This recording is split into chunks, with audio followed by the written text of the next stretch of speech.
볼까요? 예배 시간에 사도신경을 꼭 해야 할까요? 예배 시간에 사도신경을 꼭 해야 되는 건지 안 해야 되는 건지, 우리끼리 가족 예배를 드리기도 하고 어떤 간단하게 예배를 드릴 때도 있고, 그런데 꼭 사도신경 그거 꼭 형식적인 거 아닌가요? 안 하면 안 돼요? 이런 생각이 들죠. 어떻게 생각되세요? 거참 신경 쓰이네. 그렇죠? 사도신경에 신경 쓰입니까? 오늘 이 신앙 고백을 해야 되는지 말아야 되는지 말씀을 통해 알려드리도록 하겠습니다. 예수님께서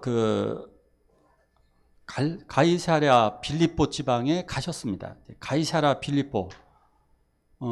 그동안은 갈릴리 사역을 하셨어요. 근데 마태복음 16장은 예수님 생애에 전환점이 일어나는 아주 중대한 사건이 나오게 됩니다. 지금까지 했던 예수님의 사역과는 다른 사역을 하셔요. 마태복음 16장에서. 어떤 전환점이냐면, 그동안은 자기가 누구인지 예수님의 정체를 보여주셨어요. 그런데 지금부터 사역은 예루살렘을 향한 십자가 사역이었습니다. 그래서 이 중요한 터닝 포인트라 그래요. 이 전환점. 이 터닝 포인트에 아주 중요한 신앙 고백 하나를 베드로에게 받기 위해서 가이사랴 빌립보 지방으로 쭉 올라가셨습니다. 어디냐? 여기에서 요 가버나움 베세다 요 부근에서 여기 가이사랴 빌립보까지 가신 겁니다. 저 가이사랴 빌립보는 한 거리가 여기서부터 저희 교회에서부터 안양 정도까지 거리가 됩니다. 그러니까 상당히 먼 지역이에요. 거기까지 걸어서 가셨습니다. 걸어가신 이유는 아마 그런 이유가 있었을 거예요.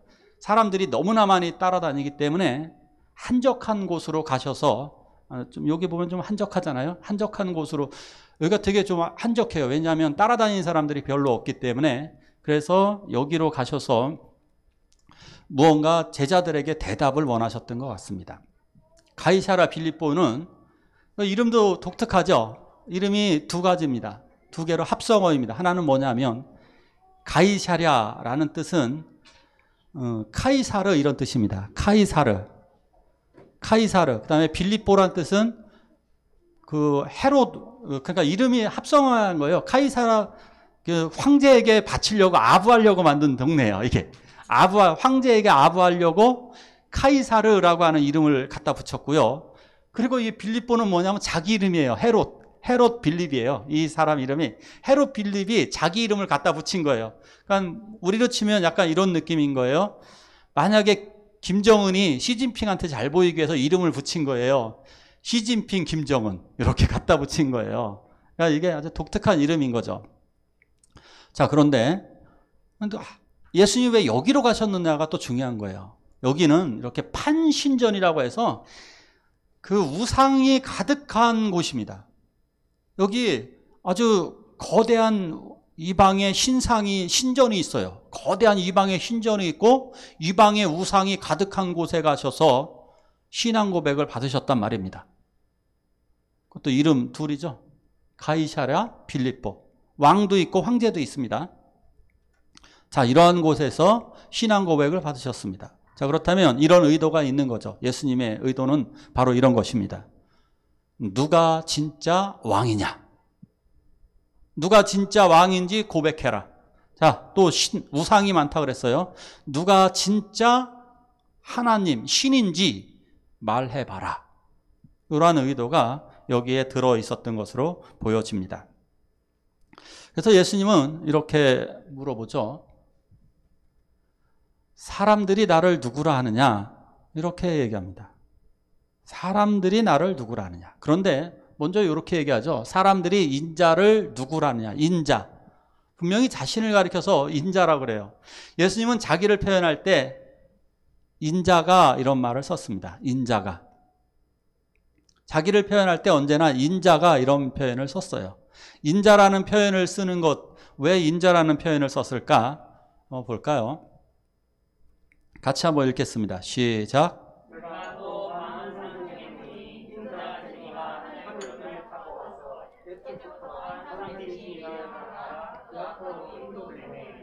아멘.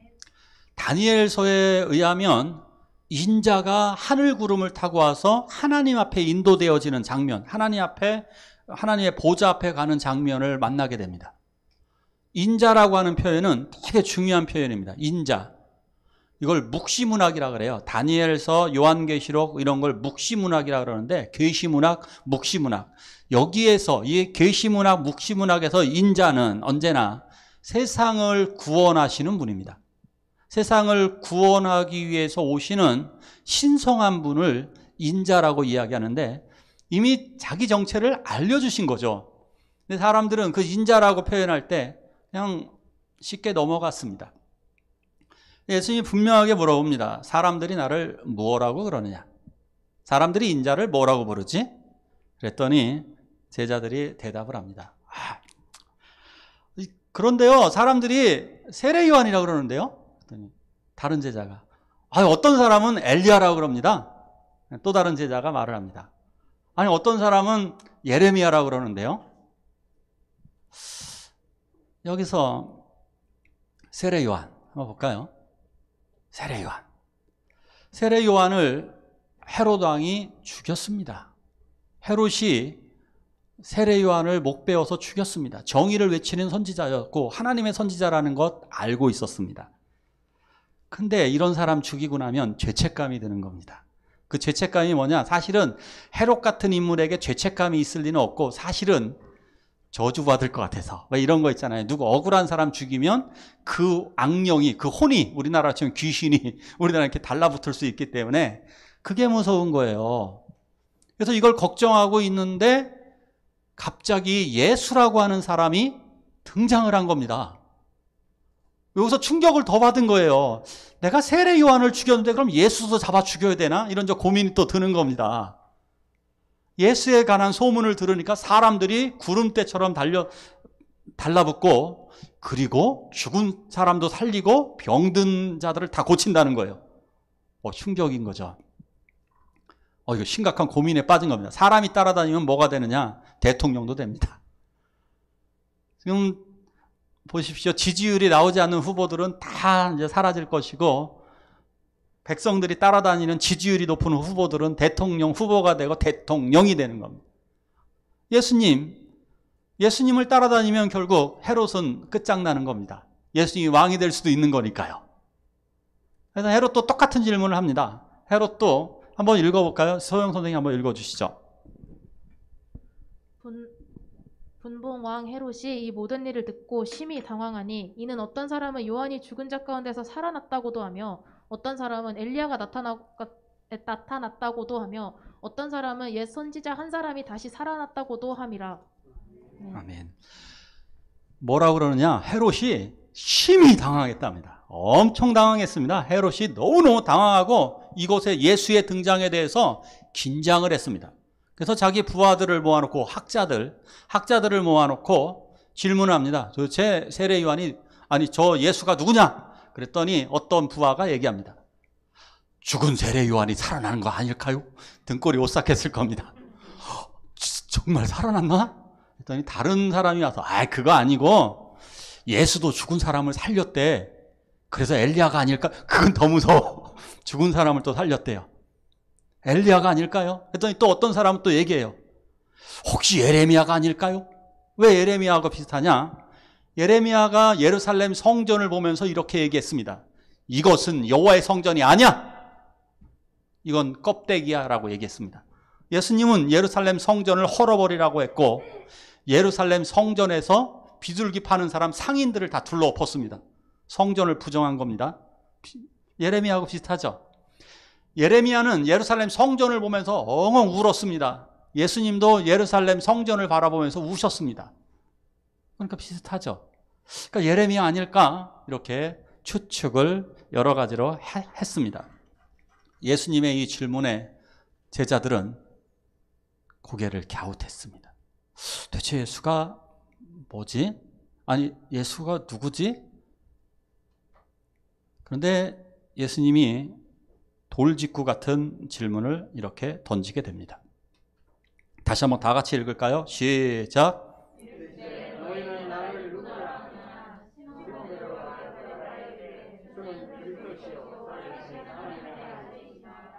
아멘. 다른 사람이 이야기할 때는 글쎄 이게 뭐지? 막 이렇게 예수님이 누구지? 이렇게 고민을 했었습니다. 자기들도. 예수가 도대체 누구지? 그런데 예수님이 돌직구 비수 같은 질문을 던집니다. 너희들은 나를 누구라 하느냐? 사람들이 뭐라고 하든 상관없다. 너희들은 나를 누구라고 하느냐? 이 질문에 그들은 아무런 대답을 할 수 없었습니다. 도대체 저분이 누구지? 자기네들이 어떻게 말할 수가 없는 거예요. 바로 그때 베드로가 자신 있게 대답합니다. 주는 그리스도시요 살아계신 하나님의 아들입니다. 할렐루야. 엄청난 고백을 한 것입니다. 이 고백은 그동안 비밀로 쌓여있던 예수님의 정체를 분명히 알려주셨습니다. 이 고백은 우리들의 신앙 고백, 우리 기독교 교리, 신조에 있습니다. 가장 중요한 고백입니다. 주는 그리스도시요 살아계신 하나님의 아들입니다. 사실 이게 성경의 내용 전부입니다. 성경의 내용도 목적도 이것입니다. 성경의 목적도 예수님이 그리스도이시고 예수님이 하나님의 아들이심을 증거하고 있는 것입니다. 이 대답에 예수님은 어떠셨을까요? 너무너무 기뻐하셨습니다. 너무너무 기뻐하셨습니다. 그래서 예수님이 그렇게 말씀하십니다. 바요나 시몬아 내가 복이 있도다. 이게 엄청난 칭찬인 게 뭐냐면요. 아버지까지 거론했습니다. 그러니까 이런 겁니다. 조경철 전도사님이 대답을 잘했는데 제가 어떻게 칭찬한 거냐면 조영기 집사의 아들 조경철 전도사 대단하다 이런 겁니다. 아버지까지 거론한 겁니다. 얼마나 기쁘셨는지. 바요나가 뭐냐면 바는 아들이란 뜻이에요. 요나는 베드로의 아버지 이름이에요. 아버지 이름이 요나예요. 요나 바니까 요나의 아들 시몬아.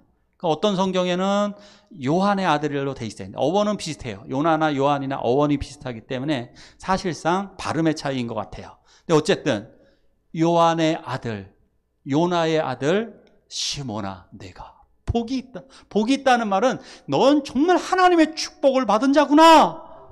정말 감동하셨습니다. 주님이 너무너무 기뻐하셨습니다. 그리고 베드로에게 이름을 고쳐줍니다. 뭐라고요? 이름을 시몬에게 이름을 너는 베드로라. 이름을 고쳐주십니다. 너는 베드로라. 지금까지 베드로의 이름은 시몬으로 불려졌습니다. 모든 사람들이 그의 이름을 시몬하고 불렀습니다. 예수님이 그때부터 분명하게 이름을 바꿔줍니다. 너는 베드로라. 내가 이 반석 위에 교회를 세우리라. 엄청난 축복, 엄청난 선언을 하신 것입니다. 내가 이 반석 위에 교회를 세우리라. 자, 여기에서 이 엄청난 신앙 고백 때문에 아마 베드로는 수제자로 예수님에게 완전 낙점되었던 겁니다. 그냥 대부분 학자들 그렇게 봐요. 이 신앙 고백 때문에, 이 절정의 신앙 고백 때문에 예수님이 언제부터 수제자의 자리에 차지하게 됐고 예수님이 제일 아꼈느냐? 아마도 요 신앙 고백 때 절정이었던 것 같아요. 요때 기가 막힌 고백을 함으로 말미암아 예수님이 이름을 바꿔주면서 베드로를 중심인물로 만들어 놓았습니다. 내가 이 반석에 교회를 세우겠다고. 자, 성경적으로 이름을 바꿔줄 때 그 사람이 엄청난 사람이 됩니다. 아브람을 뭐로 바꿔주시나요? 하나님은 아브라함으로 바꿔줘서 열국 온 세상의 아버지로 만들어줍니다. 야곱의 이름을 뭐로 바꿔주시나요? 이스라엘로, 하나님과 싸워 이긴 자라고 하는 가장 위대한 이름, 지금도 이스라엘, 그 위대한 이름을 지금도 부여해 주셨습니다. 시몬, 하나님이 들으셨다는 뜻입니다. 하나님이 그를 들으시고 그 이름을 이제 시몬을 베드로, 반석으로 바꿔줍니다. 커다란 바위로 그 이름을 바꿔줍니다. 그 거대한 바위에 내가 교회를 세우겠다는 것입니다. 로마 같은 나라, 이런 그 근동 지방에서, 그쪽 지방에서는요, 바위 위에다 커다란 반석 위에다 건축을 하는 경우가 종종 있었습니다. 그런데 이런 건축을 한 것들 보면요, 2500년이 지나도 지금도 까딱없습니다. 엄청난 이런 건물들을 지금도 베드로와 같은, 자, 1차적인 의미는 베드로입니다. 이 반석. 두 번째는 베드로와 같은 신앙 고백을 하는 이 사람들 위해 내가 교회를 세우겠다, 그렇게 말씀하셨던 것입니다. 자, 분석을 좀 해볼까요? 그리스도. 베드로의 고백 중에 주는 그리스도시요. 근데 이제 한국 사람들은 존댓말이 있기 때문에 주는이라는 말을 썼어요. 근데 원어에는 수라고 했고, 헬라어가 수는 너는 이거예요. 너는. 그러니까 근데 너는 그러면 반말이니까 그냥 우리는 이렇게 번역해야 돼. 당신은 바른 번역이에요. 당신은 그리스도시요. 이렇게 끊어지는 거예요. 당신은 그리스도. 당신은 하나님의 아들. 이렇게 고백한 거예요. 아주 단도직입적으로 당신은 그리스도, 당신은 하나님의 아들입니다. 이거 하나만 잘못 대답하면 죽을 수가 있습니다. 이 신앙 때문에 돌에 맞아 죽고, 이 신앙 때문에 십자가에 달리기도 한 거죠. 그리스도, 우리의 구원자라는 뜻이잖아요. 우리들의 구원자, 기름 부음 받은, 하나님이 기름 부어주셔서 우리를 구원하러 오신 구원자. 이것 때문에 재판에 넘겨지고, 이것 때문에 사람들에게 미움을 사는 겁니다. 두 번째, 하나님의 아들. 이것 때문에 사형당하시죠. 하나님의 아들. 하나님과 본체라는 뜻이죠. 하나님과 본체, 능력의 하나님과 영광의 하나님과 동일하신 하나님의 본체인 하나님의 아들. 이 놀라운 선언을 하게 됩니다. 바로 이것 때문에 바로 베드로는 훗날 또 죽임을 당하기도 하죠. 그러나 이 고백이 그렇게 중요한 겁니다. 가장 위대한 고백이고, 이 고백 때문에 우리가 구원을 받는 것입니다. 우리가 구원받는 것, 이것입니다. 이걸 고백하는 사람이 구원받는 겁니다. 이것을 고백하지 않는 사람은 사실상 전혀 구원받지 못합니다. 왜? 믿음이 없는. 믿는다, 우리가 예수를 믿는다라고 하는 것은 주님이 나의 그리스도가 되시고 주님이 나의 하나님이 되신다라고 하는 그 고백을 하는 사람들, 그것을 받아들이고 믿는 사람이 구원을 얻을 줄로 믿으시기 바랍니다. 자, 그런데 베드로가 실패했습니다. 이 엄청난 고백을 하고 베드로는 예수님을 버리고 도망갔습니다. 그리고 예수님을 모른다고 3번이나 부인했습니다. 엄청난 고백을 했잖아요. 그런데 바로 요 고백한 다음에 어떤 일이 벌어졌느냐? 성경을 읽어보신 분은 이게 마태, 마가, 누가복음에 3군데 똑같이 기록되어져 있어요. 어떤 내용이 나오냐? 혼납니다. 예수님이 십자가 지신다고 그러니까 그거 안 된다고 예수님을 막아 세우다가 뭐라고 예수님이 말씀하시느냐? 사탄아, 내 뒤로 물러가라. 제가 이거 헬라어 이렇게 설명했죠. 휘파게 사탄, 그 용어. 베드로에게 예수님이 사탄아 물러가라 이렇게 얘기하신 거 아닙니다. 어떻게 하셨다고요? 꺼져 사탄, 휘파게 사탄, 꺼져 사탄. 이 멋지게 신앙 고백을 한 다음에 이런 느낌인 거예요. 당신을 정말 사랑해. 다 이렇게 고백한 사람이 조금 있다 꺼져. 이렇게 되는 거예요. 자, 그렇다면 왜 이러한 실패가 벌어졌을까? 베드로는 왜 실패하게 됐을까? 왜 그럴까요? 이 신앙 고백을 했는데 왜 실패했을까요? 실패한 이유는 바로 예수님의 십자가와 부활을 경험하지 못했기 때문입니다. 이것입니다. 왜 우리가 예수를 믿는다라고 입으로만 말한 사람들의 변화가 없느냐? 왜 교회는 다니는데 변화가 없느냐? 예수님의 십자가와 부활을 경험하지 못했기 때문입니다. 예수님의 십자가, 나를 위해 돌아가신 것을 그가 믿고 경험을 했다면 나의 모든 죄가 사해졌고 내가 그 믿음으로 말미암아 하나님의 능력으로 말미암아 내가 예수님처럼 부활할 것을 믿기 때문입니다. 이것이 기독교 신앙의 정수입니다. 하나님의 아들이 나를 위해, 하나님의 아들 예수 그리스도가 나를 위해 십자가에서 돌아가 주셨고 나에게 또 영원한 부활의 소망을 주셨다는 것. 이 두 가지가 빠진 고백은 사실상 껍데기, 가짜 고백이 되는 겁니다. 헛된 고백이 되는 것입니다. 예배 시간에 여러분들이 사도신경을 고백을 했습니다. 한번 냉정히 돌아보십시오. 그 많은 신앙 고백 중에 진짜가 몇 번이었는지, 진짜 고백은 몇 번이었을까? 자, 근데 보다 중요한 것이 있습니다. 한번 같이 보도록 할까요? 같이 읽습니다. 시작.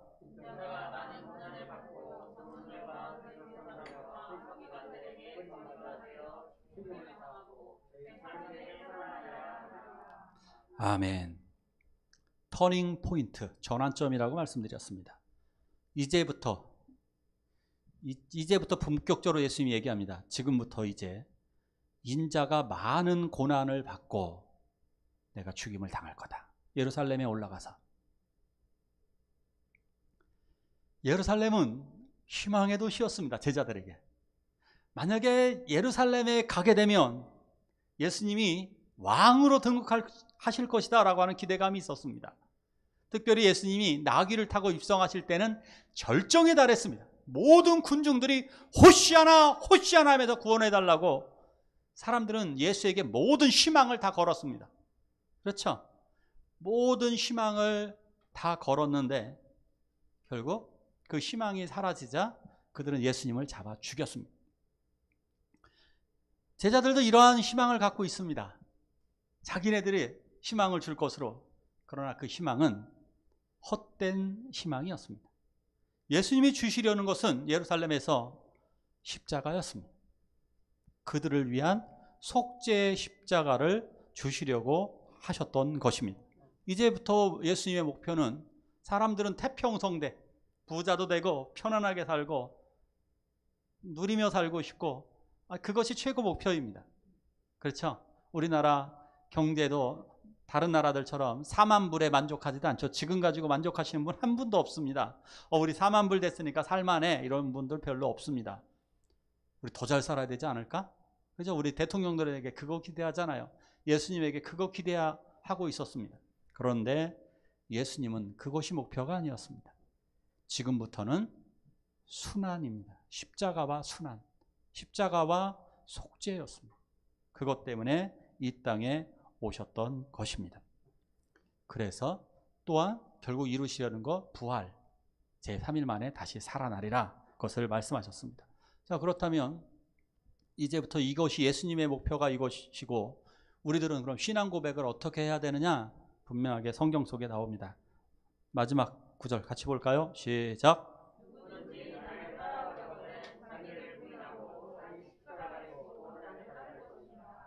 아멘. 이제부터 신앙 고백의 진짜 절정이 나오는 겁니다. 신앙 고백은 결국 자기를 부인하는 것입니다. 자기를 부인하고 자기 십자가를 지는 것입니다. 누구를 위해? 예수를 위해. 하나님의 아들 예수 그리스도를 위해, 예수 그리스도 때문에 나를 부인하고 자기를 부인하고 자기 십자가를 지고 예수를 따라가는 것. 이게 바로 신앙 고백입니다. 우리들은 자꾸 착각을 하고 있어요. 사도신경을 하는 것이 신앙 고백이 아니라 신앙 고백은 말이 아니라 삶입니다. 결국 신앙 고백은 삶인 건데 사랑은 사랑한다는 건 말로 떠드는 게 아닙니다. 사랑은 몸으로 보여지는 것입니다. 몸으로 함께하는 겁니다. 이게 사랑입니다. 입술로만 하는 것은 가짜 사랑입니다. 진짜 신앙 고백은 결국 우리들의 삶으로 어떻게 드러나야 되느냐? 성경에서 분명히 말합니다. 자기를 부인하고. 내가 부인입니다. 내가 누구의 부인이에요? 예수 그리스도의 부인입니다. 내가 예수 그리스도의 정결한 신부잖아요. 우리가 그리스도의. 자기를 부인해야 돼요. 근데 가끔 많은 사람들이 예수를 부인하잖아요. 자기를 부인해야 되는데 삶 속에서 예수를 부인하고 살아가고 있어요. 자기를 부인하지 않고 예수를 부인하면서 살아갑니다. 타락한 본성은, 죄를 지은 타락한 본성은 생각, 지성이 부패했고 감성이 부패했고, 감정이 부패했고, 그리고 의지도 부패했습니다. 타락한 이 본성의 이런 것들을 바로 예수 그리스도로 그것을 다시 회복시키시는 것입니다. 그래서 우리가 예수 그리스도를 믿음으로 말미암아 나의 지성, 나의 감정, 나의 의지가 변화가 되는 거예요. 그래서 내가 누구의 생각으로? 예수 그리스도의 생각으로, 그래서 예수 그리스도의 말씀으로 우리가 변화가 되는 것입니다. 그래서 성경은 이렇게 얘기하는 것입니다. 오직 성령의 충만함을 받으라고. 성령의 인도함을 따르라는 거예요. 내 힘으로는 안 돼요. 내 힘으로는 안 되기 때문에 성령의 충만함을 받아서 나의 믿음 생활하는 것이 성령의 인도함 속에 나의 생각을 죽이고 하나님의 생각으로 맞춰가는 겁니다. 모든 각자가 지금 어떤 생각을 가지고 있습니까? 사람들이 다 각자의 생각이 있죠. 탈레반과 같은 사람들. 그래서 살인이 벌어지는 거죠. 그래서 폭동이 벌어지고, 그래서 살인하고 미워하고 이렇게 싸움이 벌어지는, 전쟁이 벌어지는 이유가 무엇이냐? 자기 생각입니다. 자기 부정이 없기 때문에. 하나님의 생각을 가져간다면 싸움이 벌어지지 않을 것입니다. 그런데 자기를 부정하는 것이 없습니다. 두 번째로, 자기 십자가를 지고. 십자가를 질 때는 십자가 죄수들이 그 사형장으로 갈 때 십자가를 지고 갑니다. 자기 십자가를 지고 거기까지 가는 겁니다. 근데 왜, 아니 그냥 뭐 교수형은 이런 거잖아요. 교수형은 어떻게 합니까? 사람을 끌고 가서 단두대에 올려서 목을 메어서 죽이든지, 단두대에서 목을 잘라 죽이든지, 이게 사형 방법이잖아요. 그런데 왜 십자가를 지고 가게 할까요?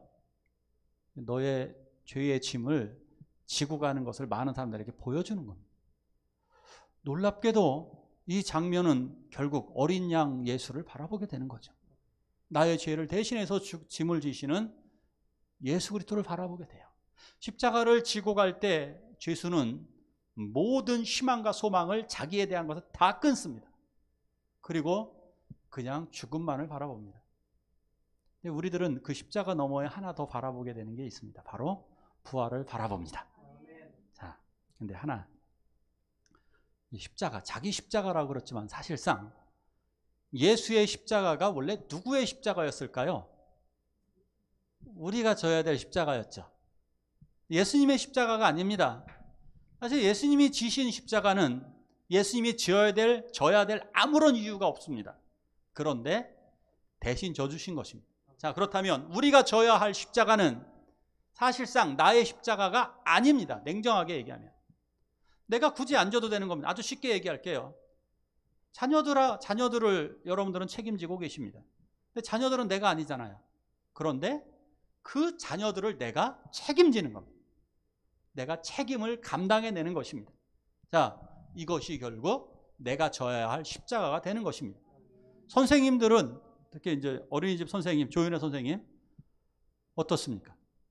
아이들이 다치면 누구 책임입니까? 아이들이 다치면 교사가 책임을 집니다. 제가 다쳤는데?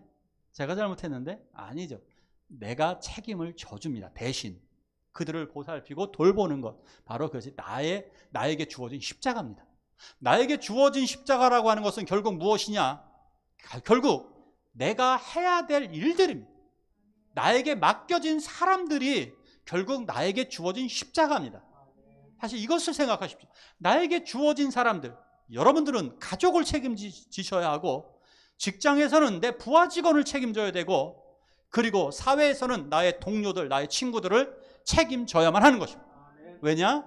우리들은 주의 거룩한 제사장이자 왕 같은 제사장이기 때문에, 왕이자 제사장이기 때문에 바로 우리들이 그 십자가를 지고 따라가야 되는 것입니다. 이것이 바로 우리들이 져야 할 십자가인 것입니다. 이것이 신앙 고백입니다. 예배 시간에 사도신경을 해야 할까요? 예배 시간에? 그런 것이 중요한 거 아닙니다. 예배 시간에 할 수도 있고 안 할 수도 있습니다. 그러나 분명히 기억하십시오. 신앙 고백을 언제 해야 되느냐? 삶 속에서 이렇게. 삶 속에서 신앙 고백. 자기를 부인하는 것, 자기를 부인하고 그 자리에 예수님의 생각, 예수님의 말씀으로 채우고, 자기 십자가, 예수님이 나에게 주신 사람들을 그들을 내가 구원하고 그들을 이끌고 그들을 도와주며 그들을 위해 기도하며 그들을 향해 나아가는 것. 그것이 바로 자기 십자가를 지는 일일 것입니다. 이 여성을 한번 보시죠. 아프가니스탄에서 사망한 여성입니다. 니콜지 병장입니다. 240명 그 폭탄 테러로 아프가니스탄에서 IS가 던진 폭탄에 의해서 240명 사상자와 함께 여러 명이 죽었을 때 같이 죽은 여성입니다. 이 군인은 이 피난 행렬 속에서도 피난 행렬 속에 아이만 남겨졌어요. 근데 어떻게 한 거냐면요, 이런 게 정말 가슴 아픈데 이 부모들이 자기네들이 못 돌아가니까 아이만 이렇게 던지는 거예요. 아이만 담장 너머로다가 아이만 툭 던지고 가는 거예요. 그 던진 아이들을 이 미군 여성이 돌봅니다. 니콜지라고 하는 이 여성, 미군들이 이렇게 돌봅니다. 이분이 이렇게 얘기를 합니다. 나는 내 직업을 사랑한다고. 그러면서 이 아이에게 이렇게 글을 거기 그렇게 달았어요. 두려워하지 마. 우리가 지켜줄게. 자기 직업에 소명의식이 있었어요. 나는 미국에서 파견된 아프가니스탄을 위한 난 군인이야라고 하는 제대로 된 군인 정신이 있었어요.